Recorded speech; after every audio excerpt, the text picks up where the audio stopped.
How's it guys? Paul aka Gilly here.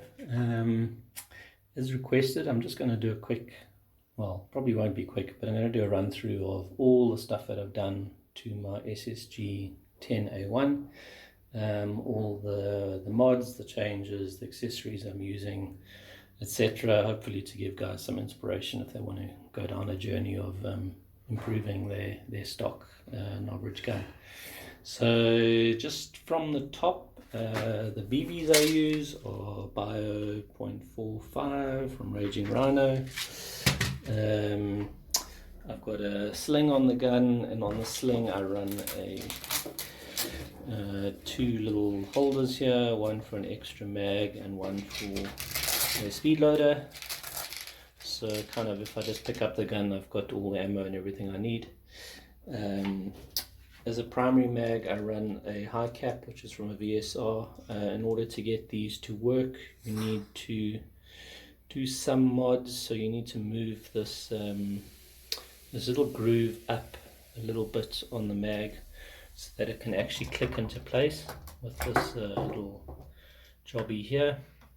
So it can be pretty finicky. In fact, even this mag does sometimes have feeding issues. But I just like having the higher capacity. I think it's 50 rounds. So yeah, you need to do that, and then possibly build up this little nib over here where this thing goes in and out. So there may be a few things you need to do to get these mags to feed reliably. If you don't come right, just use the standard 25 shot Novritsch mags. They do work great, but yeah, it is half the capacity. Right, so getting on to the gun, obviously you can see it's got a lot of camo on it. What I did from a camo perspective is, firstly I kind of covered the whole gun in camo tape, including the barrel, but I did it in such a way that you can easily strip it without having to take tape off or anything. So kind of along the barrel area, I've the tape just goes along the top. Then what I did is I got camo material. So picture like a piece like this, but let's say like 1 meter long, and you then twist it. So let me just quickly do that here.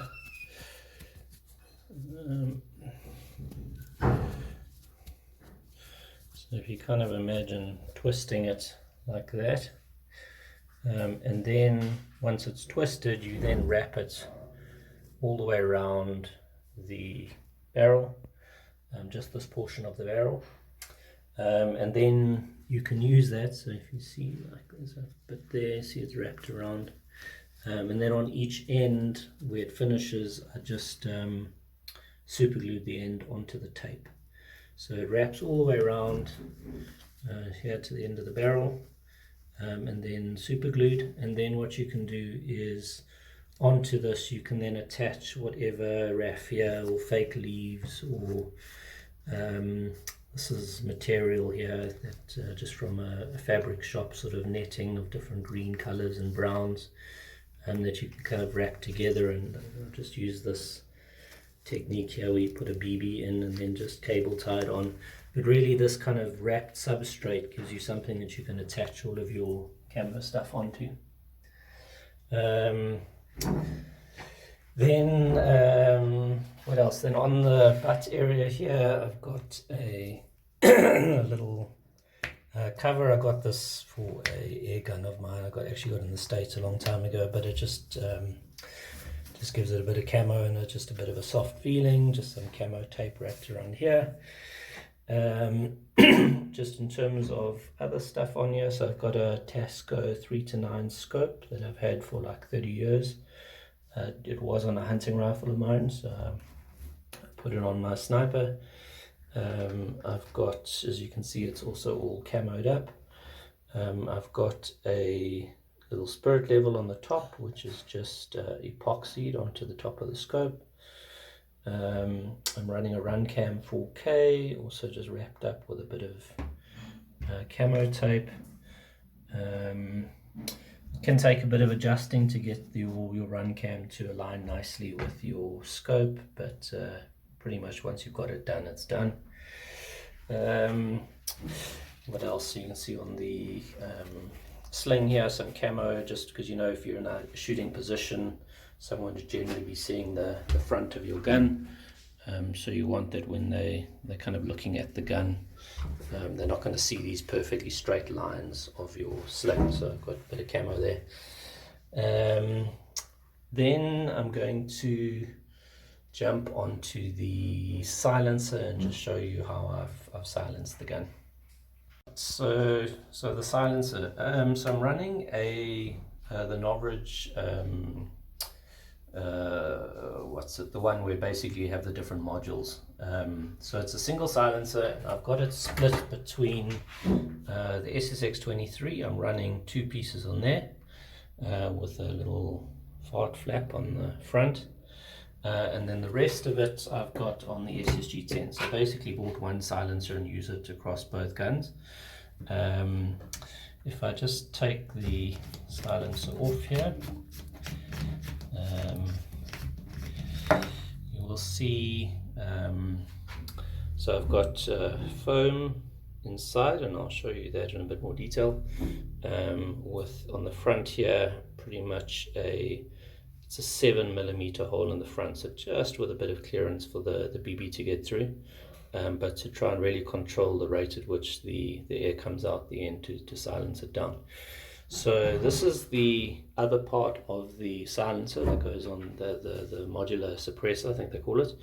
Ignore these holes here. This was me playing around with different options and seeing how I could silence it. I ended up just blocking those up, so I don't actually have those holes open.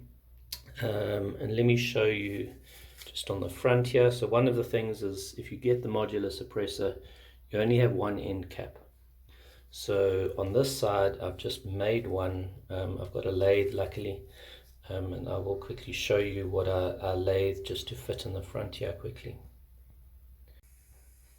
Right, so this is the front. So you'll see this is where the modular suppressor kind of screws on.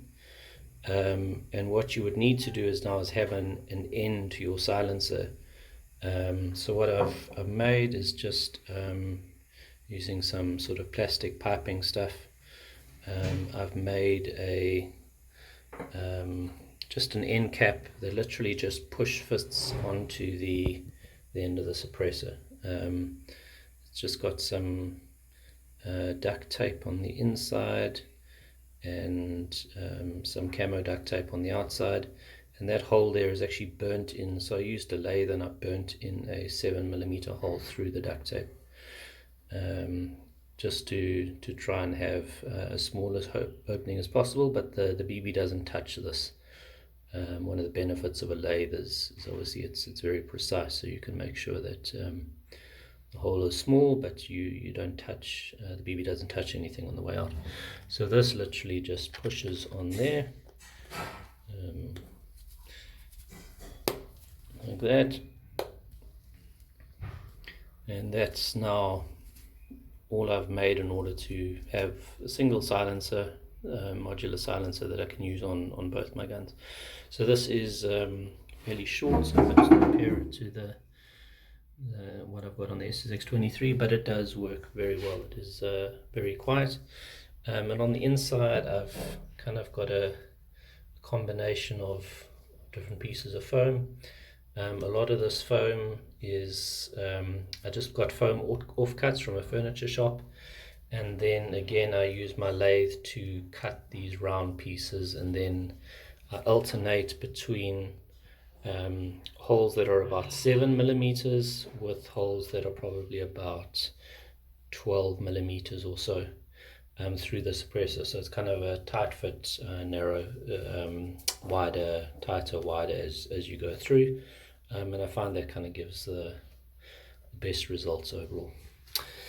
Right, so that's the suppressor. Okay, now note just on the run cam, you see I've got a USB charging cable here. So this cable runs through, I'm a lefty, at least left eye dominant. So I've got the left hand bolt modification, and where the bolt did come on the right handed gun, I've kind of got a USB cable running from there into the stock. And in the stock here, if you take the back off, I keep some armbands in here, but what's key is in there I'm running a power pack, so it's a 10,000 milliamp hour power pack with the USB cord. I'll show you just now, but I've dremeled a little hole, or made the hole a little bit bigger in this gap over here, so that the USB cable can come up through and then power your run cam or whatever you need to. I use the same cable if I'm doing nighttime and I've got the thermal scope on here, then I use that cable also to charge the thermal. Okay, so next I'm just going to strip the gun down just to show you some of the internal stuff. If you don't know how to, it's a Phillips screwdriver over there, and then two hex. I don't know exactly what the size is, but basically there's a hex bolt over there and one over there that you need to undo, and then basically the top receiver section and barrel just slides off the top from the rest of the stock. Right, so those are the three bolts, the back one, middle and front one that I just took off, and then basically the whole receiver section can then just come out the top of the stock. So let's have a look inside the stock. So you'll see here, this is the USB cable, and let me see if I can put some light on here. Let me get this light and try and see. So just down in there, you can kind of see that there you can sort of see that I just increased the size of that hole just so that I can get my USB-C connector through there, and then it runs all the way into the stock where I've got my battery pack just wedged in there. You'll see on the trigger guard there's a little cutaway that I've done, and I'll show you that. That's for a trigger mod that I did, so I can have an adjustable trigger. Then in these wires here is a little project I did for heating BBs for the thermal camera, but I'm not going to go too much into that.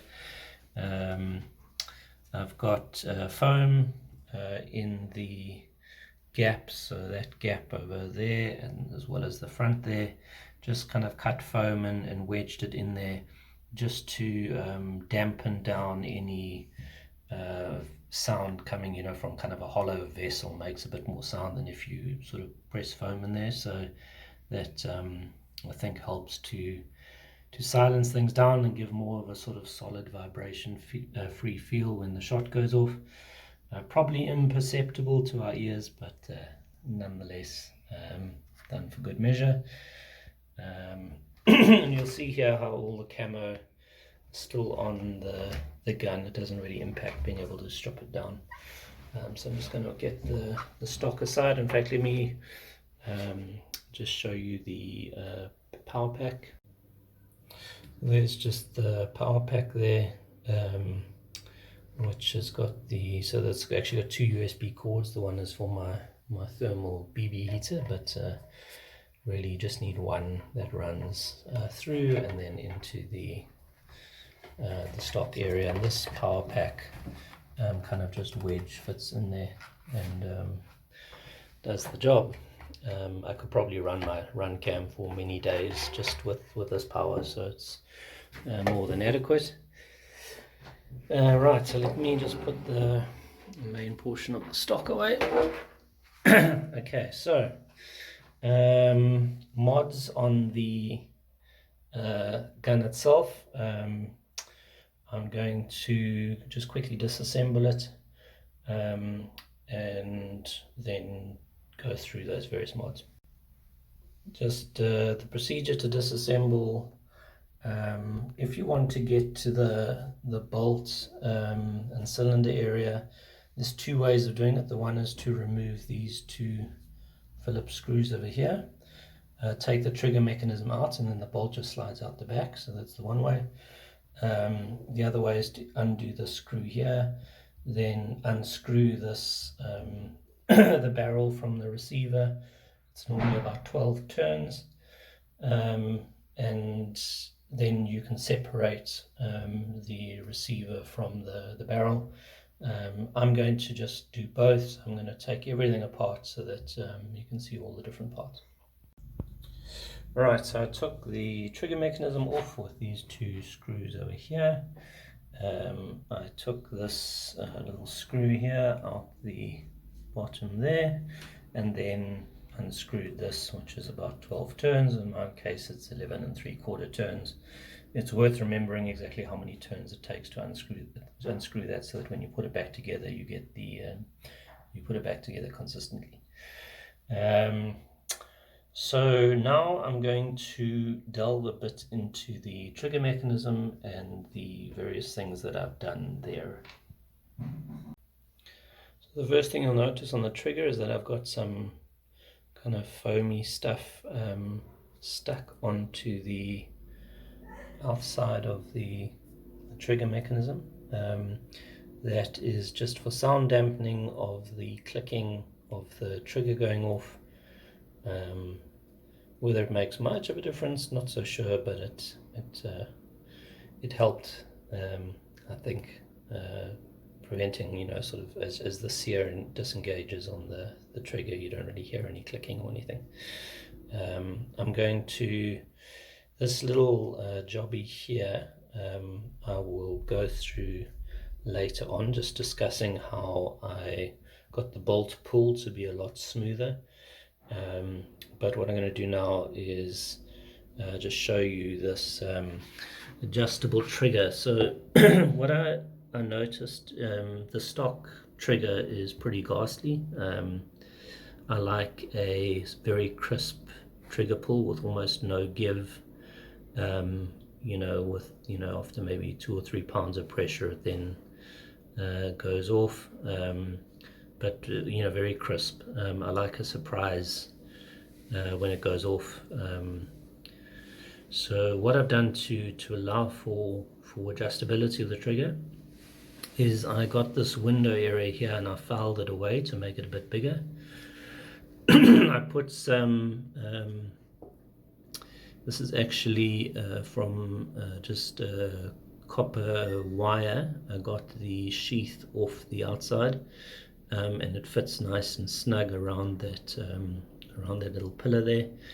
And what it does is it silences this. You see, it's quite a hollow sound there when the trigger comes back. That's quite a noticeable ting if you let the trigger go without this. And what I was finding is when I took shots in the run cam, you could actually very easily hear the trigger coming forwards again with this metallic ting, and I managed to get rid of that by putting that sheath around there, but it does need a bit more space in this window area, so I had to file that away. The safety still works fine, so that's all still good. And then what I did is I drilled a hole. Now this took a bit of precision to drill a hole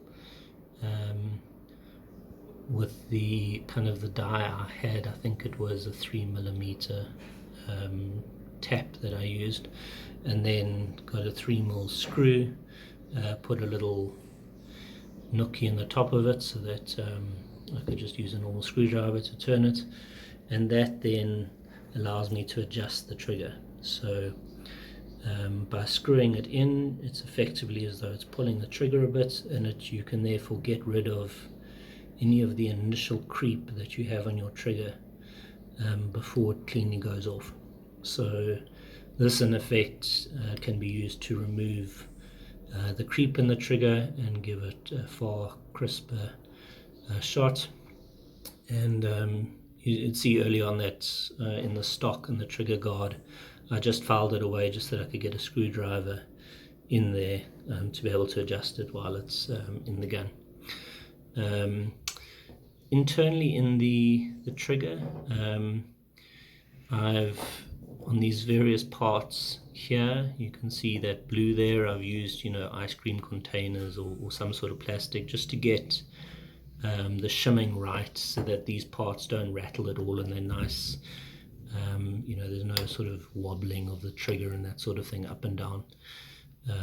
So all of that was done by shimming in these areas. You see there's some blue shimming over there, just to get rid of any play. And then the other thing to do is on these contact points on the sear, so over in here, is to take the trigger mechanism apart. It's just these four little Allen head bolts here, and get the contact areas, especially this area where the sear contacts this here, and really to polish those down. So you can use a polishing wheel or something like that, and try and polish those parts so those contact areas are as smooth as possible. So as you do pull the trigger, the brake is very, very crisp, which is really all about polishing those areas as well as you can, and then just putting some silicone oil or something on the contact areas. And that's really, you know, those changes made a huge difference on the trigger pull compared to the stock standard. If I shoot a stock standard gun, I just hate the trigger now compared to this one. It's very, very crisp. Right, so what I'm going to show you is the work that I've done on the cylinder portion in order to try and smoothen the bolt pull.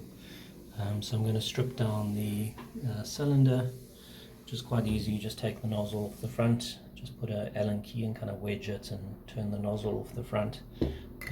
So I will do that next. Right, so that's the cylinder mechanism stripped. So I took this, the nozzle off the top, which is quite easy to do. You just get an Allen key, put it in one of the holes, and then just twist it off. Then I've got the standard cylinder and piston, nothing different there. The spring, I've got some shrink wrap around the spring guide, which stops any rattle when the shot goes off as the spring vibrates.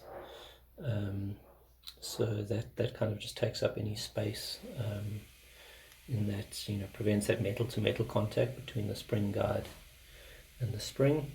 I've got a little bit of rubber tube super glued on the end, so that the side that goes into the piston, again, it removes that metal on metal contact of the end of the spring with the end of the piston, which I did find silence things down a bit. On the cylinder itself, so I took the screw off the back here, just to show you the disassembly here. What you'll notice stock is that this, I've got the left-hand conversion here, but same applies for right-handed, is that there can be a bit of play backwards and forwards because of the tolerances of the hole in the bolt handle here and this the cylinder itself. So you'll see that there's a bit of backwards and forwards wobble, which I wanted to get rid of. And to do that, what I did is I got the just take this off here.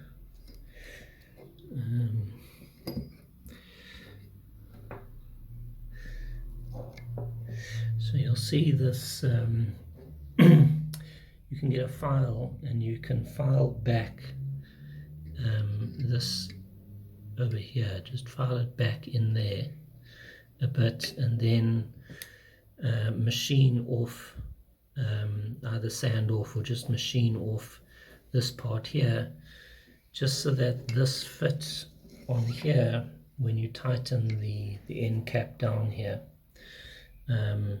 It ends up with a much tighter fit between, you're basically narrowing the area between this cap here and the cylinder, so that there's less play here in the bolt handle. So the bolt handle can't rock, and it's really lowering the tolerances. You're probably working, you know, down to sort of 1/100 of a millimeter, just to slowly work it away so that this up and down movement is nice and solid. There's no, it's not too tight or too loose, and then this backwards and forwards wobble will go away. So that's just something I did there.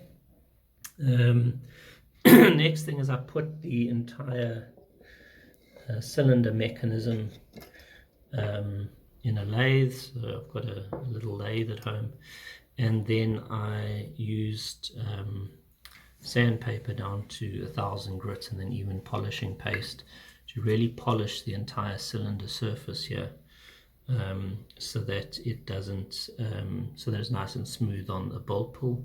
And then what's really important for getting rid of that grinding feeling when you pull the bolt back is to get sandpaper, probably like wrap it around a file or something that just is just the right fit in this groove here, and then sand and work your way to get rid of any of the rough areas along this, both sides of this groove. If you can really polish that away and make it nice and smooth, it really helps with the bolt pull. And then inside the cylinder, it's nice and shiny. I got actually a 12 gauge cleaning rod and put it in rubbing compound, and again on the lathe, and really work backwards and forwards inside the cylinder to polish it down completely, to make it really nice and smooth inside. Just one thing I hadn't shown you is I also have some shrink wrap here that goes on the top of this little pillar here, and that is there to make sure that the spring guide, when it pushes against there, again removes metal and metal contact, so that if there's any vibration as the shot goes off, it's dampened a bit by that shrink wrap that goes on the end there. Then I'm just going to show you this little jobby here. Where is it?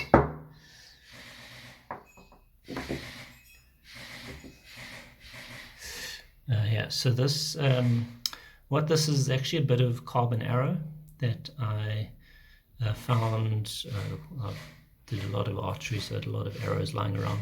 This arrow here is the right internal diameter to fit around this pillar here. Okay, so it's nice fit. It can spin around there quite easily. And then I cut a small piece so that when the pillar is going inside the cylinder here, like that, just move the things out the way here. Okay, so as this moves forward and backwards, as you're pulling the cylinder back, if it's contacting this piece of carbon is contacting either side of this groove here, it will actually turn around, so it'll spin along. I don't know if I can really get it here, but it turns and gets rid of that kind of grinding feeling as you pull the gun, as you pull the bolt back, and that makes a huge difference. So just that little bit of arrow in there, as this is going backwards and forwards, as you pull the bolt back, it gets rid of that grinding feeling of, again, what would have been metal contact of this pillar dragging against these grooves here.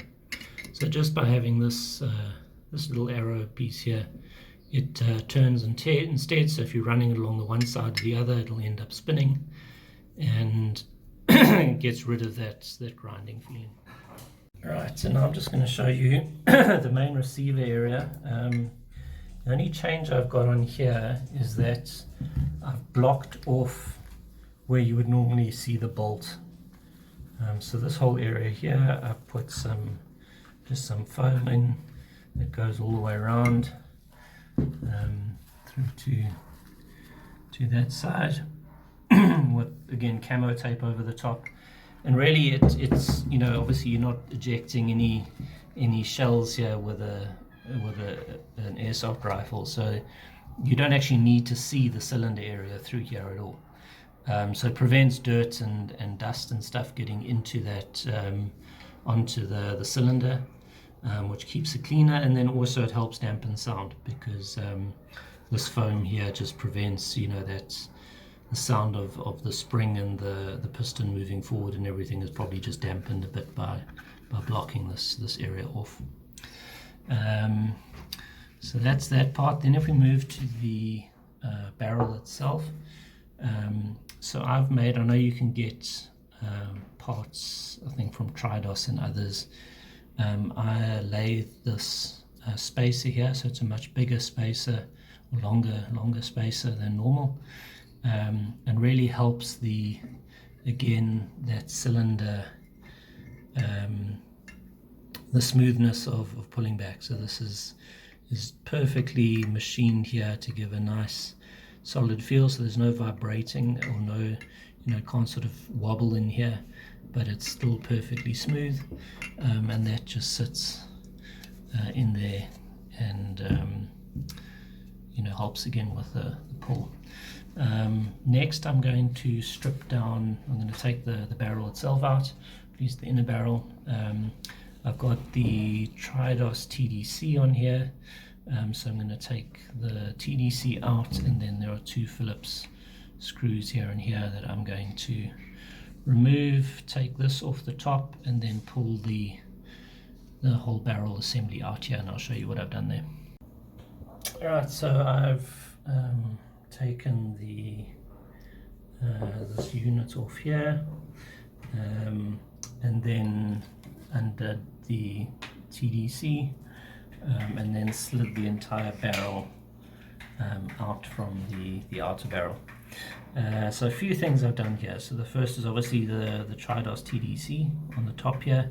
It really does help dial in your hop a lot more accurately, and it's a lot more stable in terms of, you know, it doesn't adjust itself or anything like that.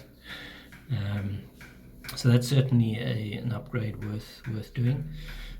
In terms of bucking, I've got a Willy special in here. I don't, he's looking at doing mass production soon, but I've got one of Willy's buckings in here, and I must say it's pretty amazing. I actually have a sample here of kind of the groupings. This is a grouping, it's a 15-shot grouping, 32 meters, and that's 6 centimeters by 5.2 centimeters.